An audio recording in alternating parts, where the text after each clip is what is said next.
নমস্কার বন্ধুরা, শর্মিশ্রীর তরফ থেকে আমি আজকে আবার এসে গেছি। আমি এই লকডাউনের মধ্যে খুব সোজা একটা ডিমের রেসিপি তোমাদের দেখাতে চাই। তোমরা আমার সাথে এসো, কী করে আমি বানাই দেখো।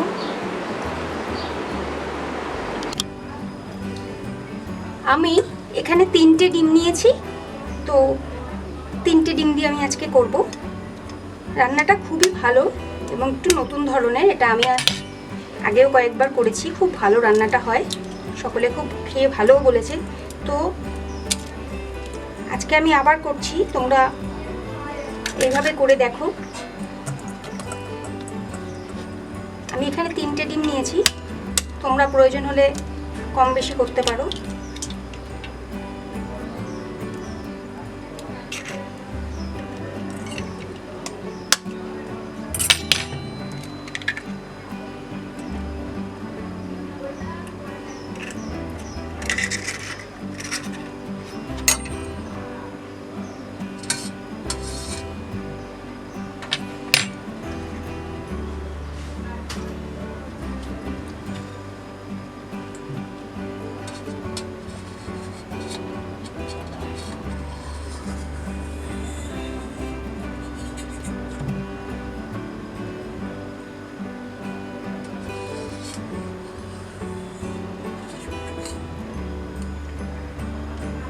এর মধ্যে আমি একটা কাঁচা লঙ্কা কুচি করে নিয়েছি, খুব মিহি করে কুচি করেছি, চাইলে বাটাও দিতে পারো, খুব ভালো টেস্ট হয়। আর দেব পেঁয়াজ, এখানে 1 টেবিল চামচ মতো পেঁয়াজ দিলাম, একটু বেশি দিলাম এই। আর দেব লবণ,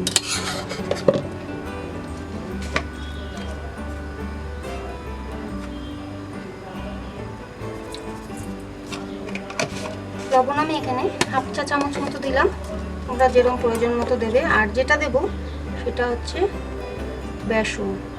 এখানে আমি এই চামচের আন্দাজে বেসন দেব, যেরকম লাগবে সেই বুঝে দেব। আগে 2 চামচ দিলাম, পরে আমি বুঝে দেব। এবার এটাকে আমি ভালো করে ফেটিয়ে নেব। পেঁয়াজটা আমি একটু ঢেকে দিচ্ছি।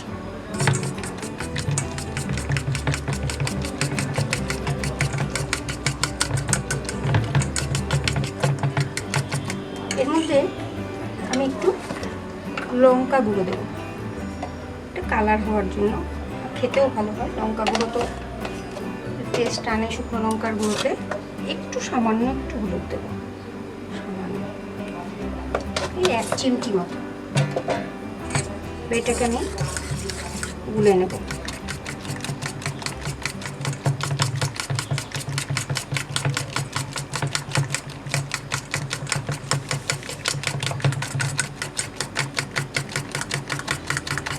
বেসনটা শুধু বাইন্ডিং এর জন্য, শুধু ডিমেও সুন্দর হয়, কিন্তু বেসন দিলে একটু খাবারটা মোলায়েম হয় বেশি, আর খেতেও ভালো লাগে মুখে। ডিমের সাথে বেসনের তো খুব ভালো কম্বিনেশনটা, খুব ভালো ডিম আর বেসন।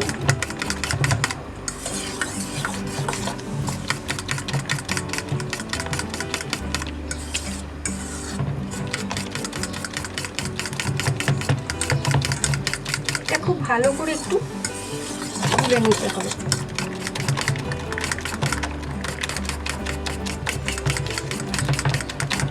আমি এর মধ্যে এবার একটা গোলা মোটামুটি হয়েছে, আর একটু গুলতে হবে।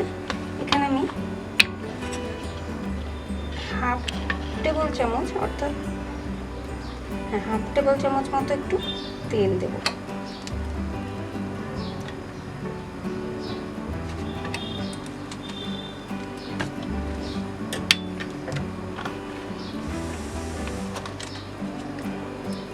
একটু বেশি কম হলে কোনো অসুবিধা হয় না, তবে তেলটা দিলে খেতে ভালো হয়।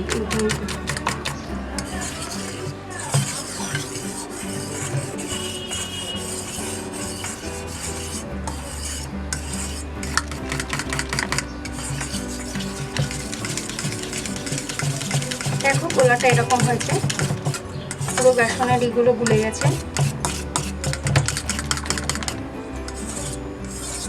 এরকম গোলাটা হবে।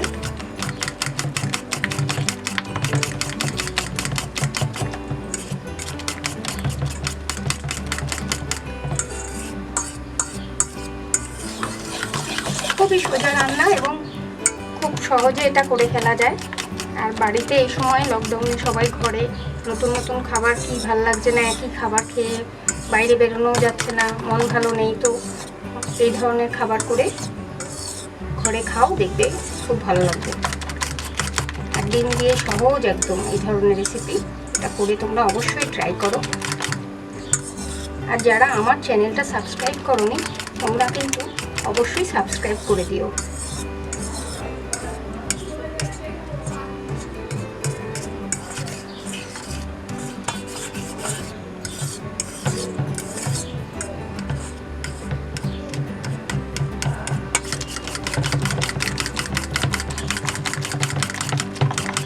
এটা গোলার সময় খেয়াল রাখবে যেন বেসনের দানাগুলো না থেকে যায়। বেসনের দানাগুলো থেকে গেলে কিন্তু ভালো লাগবে না, এই জন্য ভালো করে গুলে নিতে হবে যাতে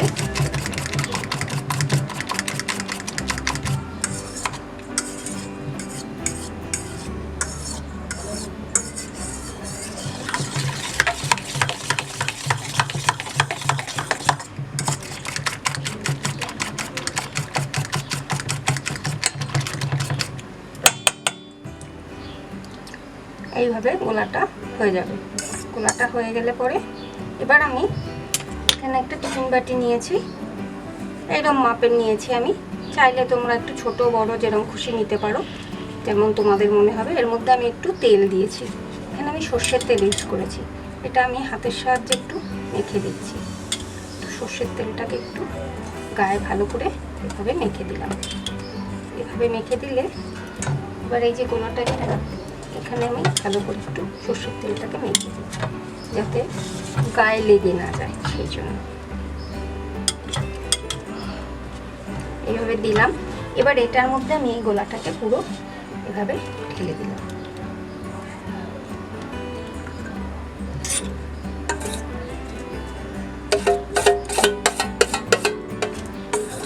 দেখতেই পাচ্ছ গোলাটা পুরো টিফিন বাটিটা জুড়ে ছড়িয়ে পড়েছে।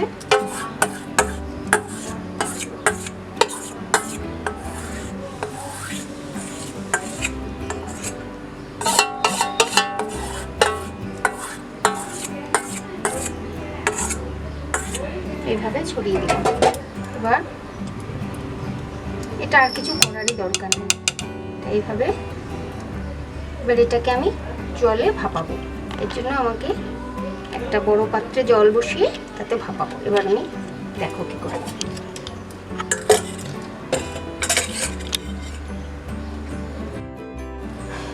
এবার আমি এখানে জল বসিয়েছি, জলের মধ্যে একটা স্ট্যান্ড দিয়েছি।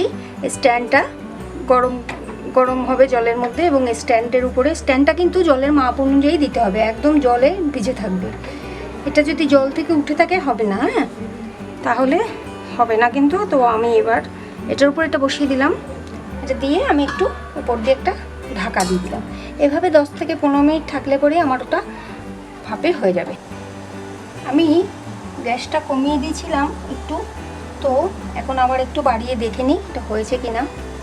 10 মিনিট মতো হয়েছে, 10 থেকে 15 মিনিটে এটা হয়ে যাওয়ার কথা। তো মনে হচ্ছে হয়ে গেছে, জলটা ভালো ফুটছে, জলটা কমেও গেছে, নিচে চলে গেছে, একদম অনেক কম হয়ে গেছে। তো আমার মনে হচ্ছে এটা হয়ে গেছে, ঢাকনাটা দেওয়ার দরকার নেই। তো এবার আমি এটা গ্যাসটাকে অফ করে দিচ্ছি। এবার এটাকে আমি একটু ঠান্ডা হতে সময় দেব, এই 5 থেকে 6 মিনিট একটু ঠান্ডা হোক, তারপর এটাকে আমি নামিয়ে বার করব। আমার এটা ঠান্ডা হয়ে গেছে। তো এবার আমি এটাকে এই যে এরকমভাবে হয়েছে, এবার এটাকে আমি যেমন করে আমরা ধোকা কাটি, ধোকা বানাই, সেরকম করে ডালের ধোকার মতোই কাটবো। মাঝখান দিয়ে এভাবে আমি কেটে নিলাম, টুকরো টুকরো করে নেব, যে যেমন শেপ নিতে পারে, চৌকো চৌকো করে যেমন যেমন মনে হয় এভাবে।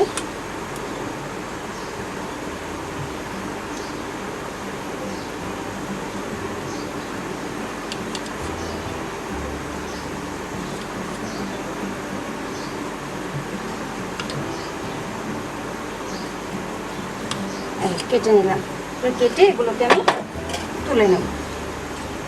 আস্তে করে করে তুলব।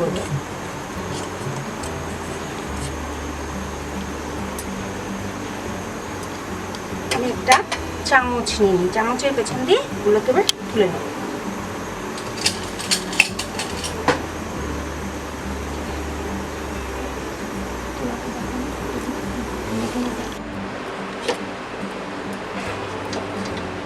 এই যে এইভাবে আমি এগুলো সব কেটে নিয়েছি। কেটে এটাকে ডিমের এই ধোকা আমি এইভাবে বানিয়ে নিয়েছি। আর এবার এগুলোকে আমি একটু হালকা তেলে ভাজবো, ভেজে তারপর যেভাবে ধোকার ডালনা করে সেভাবেই ধোকার ডালনা করব। দেখলে তো খুব সহজ, কিছুই খাটনি নেই, আর খুব কম সময়ে হয়, খুব একটা সময় যে লাগে তাও না। এবার আমি এটাকে গ্যাসটা জ্বালালাম। আমি রান্নাটা পুরো সর্ষের তেলে করব, তাই আমি একবারে এখানে কড়াই বসিয়ে দিয়েছি। এটাই আমি সর্ষের তেল দিয়ে দিলাম। এই তেলে ভাজবো, একটু হালকা ভেজে নেব। একটু হালকা ভেজে নিয়ে তারপরে আমি এটাকে আবার গ্রেভিটা বানাবো।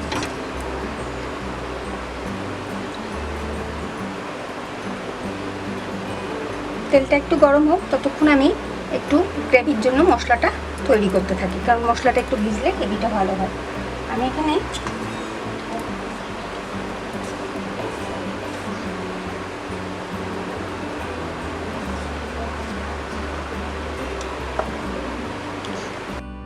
আমার তেলটা গরম হয়ে গেছে।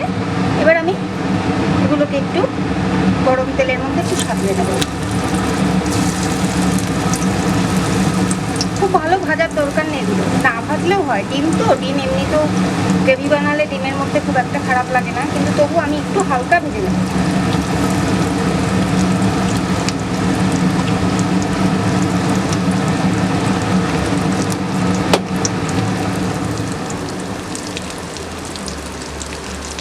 আমি সবগুলো একসাথে দিয়ে নিলাম, একটু নাড়াচাড়া করে নামিয়ে নেব।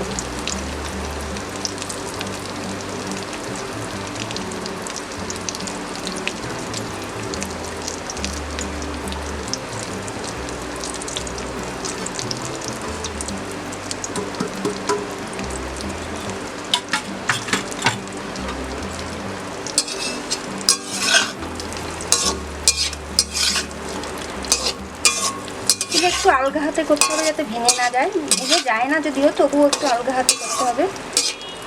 এই জাস্ট একটু ভাজা ভাজা হবে, যে হয়ে গেছে, লালচে লালচে হয়েছে। এই যে একটু লালচে লালচে হয়ে উঠেছে, এরকম একটু হলেই, একদিক হলেও হয়ে যাবে। এরকম একটু জাস্ট ভাজা ভাজা হবে, খুব বেশি আমি ভাজবো না। দেখো একদিকটা সব লাল হয়ে গেছে, আমি একটু উল্টে উল্টে দিলাম। যেগুলো লাল হয়ে গেছে আমি একটু উল্টে দিচ্ছি।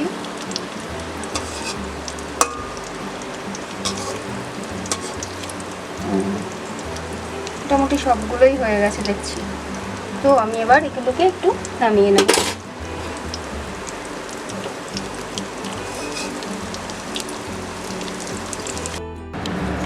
আমি এখানে আরও 1 টেবিল চামচ তেল দিয়েছি বাকি তেলের সাথে। এর মধ্যে আমি একটু 1 চা চামচ মতো জিরে, গোটা জিরে দিলাম ফোড়নে, তেজপাতা দিয়ে দিলাম। এবার দেব পেঁয়াজ কুচি। এখানে পেঁয়াজ কুচি আছে, আমি এখানে 2 টেবিল চামচ মতো পেঁয়াজ কুচি দেবো।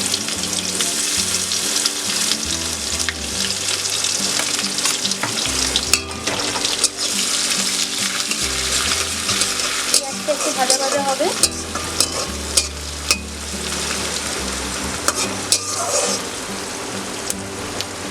একটু কালার ধরেছে, এখন আমি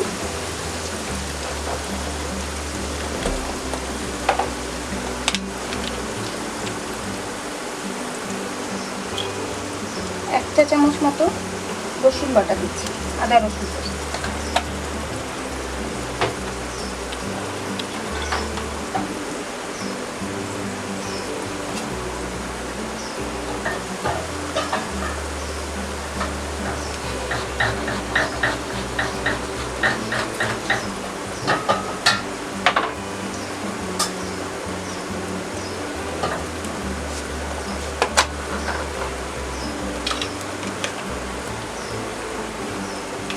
একটা আদা দিলাম। এবার আদা রসুন পেঁয়াজ ভালো করে একটু কষিয়ে নেব। খুব সুন্দর গন্ধ বেরিয়েছে। এর মধ্যে এখানে আমি হলুদ, ধনে গুঁড়ো, জিরে গুঁড়ো আর শুকনো লঙ্কার গুঁড়ো মিশিয়েছি। পরিমাণ হচ্ছে 1.5 চা চামচ হলুদ আছে, আর 2 চা চামচ ধনে গুঁড়ো, 1 চা চামচ জিরে গুঁড়ো আর 1 চা চামচ শুকনো লঙ্কার গুঁড়ো। এই মিশিয়ে আমি মশলাটা একটু গুলে নেব।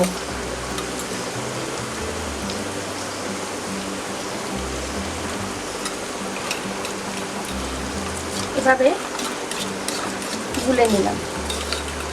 এই যে এভাবে গুলে নিয়েছি। এটা রেখে দিই। এবার আমি এর মধ্যে যেটা করবো সেটা হচ্ছে এই আলু আমি কেটে রেখেছি ডুমো ডুমো করে। এটা একটু আলুগুলো আগে থেকে আমি একটু ভাপিয়ে রেখেছি। ভাপিয়ে রাখাতে একটু আদা সিদ্ধ হয়ে গেছে। একটু সিদ্ধ হলে তাড়াতাড়ি হয় আর কি, তাহলে আলুটা ভাজতে সময় লাগে। আলুটা আমি একটু ভাপিয়ে নিলাম।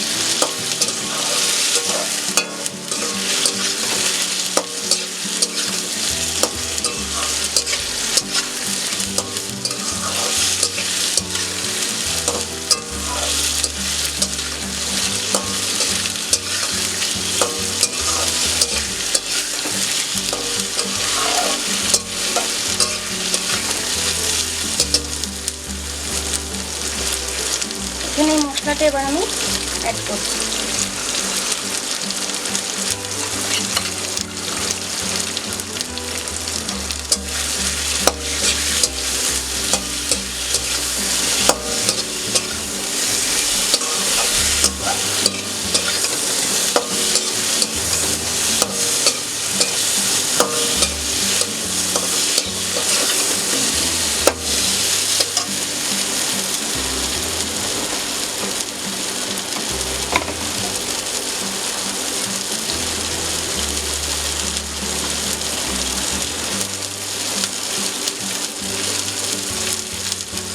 মশলাটা তেল বেরিয়ে এসছে,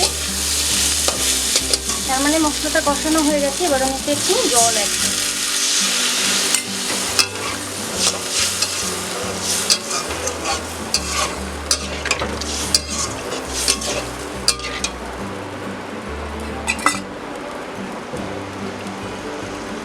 আর অল্প একটু জল আমি দিলাম।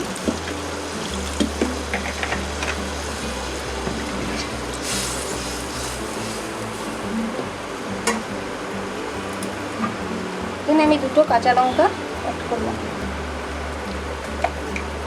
শুকনো লঙ্কা একটু দিয়েছিলাম, 2টো কাঁচা লঙ্কা দিলাম আর লবণ দিচ্ছি। লবণ যার যার স্বাদ মতো পরিমাণ মতো দিতে হবে, যে যেরকম খায় কম বেশি।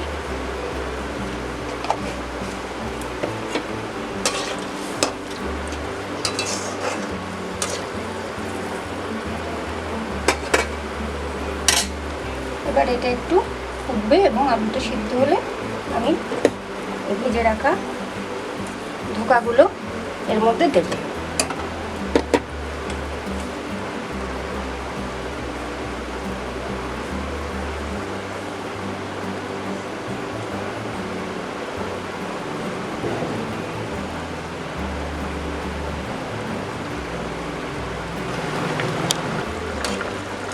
আমার ঝোলটা ফুটে গেছে, আলুটা আমি দেখলাম সিদ্ধ হয়ে গেছে, যে আলু কেটে দেখছি যে সিদ্ধ হয়ে গেছে। তো এবার আমি কি করব, এখানে আমি একটু মিষ্টি দেব। আগে একটু মিষ্টি দিয়ে নেব, খুব সামান্য, এইটুকু দিয়েছি আমি। চাইলে তোমরা দিতেও পারো, নাও দিতে পারো, তবে একটু মিষ্টি দিলে ভালো লাগে, টেস্টটা একটু অন্যরকম হয়। আর আমি একটু দেবো যেটা হলো গরম মশলা। এটা আমার নিজের বানানো গরম মশলা। এর মধ্যে দারচিনি, এলাচ, লবঙ্গ আছে, এটা আমি একটু দিলাম। এটা স্বাদ গন্ধ সবগুলোই আলাদা করে দেয়।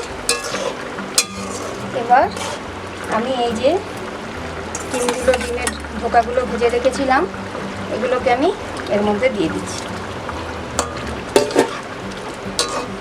দিয়ে একটু নাড়াচাড়া করব, একটুখানি রাখবো, কিছুক্ষণ রাখতেই হবে যাতে একটু এগুলোর ভিতরে নুন তো দেওয়াই আছে, একটু মিষ্টি এবং মশলার গন্ধটা যাবে এর ভেতরে। আমি একটু ফুটতে দেবো এইভাবে। এটা গ্যাস বাড়ানোই থাক, 2 মিনিট একটু ফুটবে, আমার হয়ে গেল এটা তৈরি।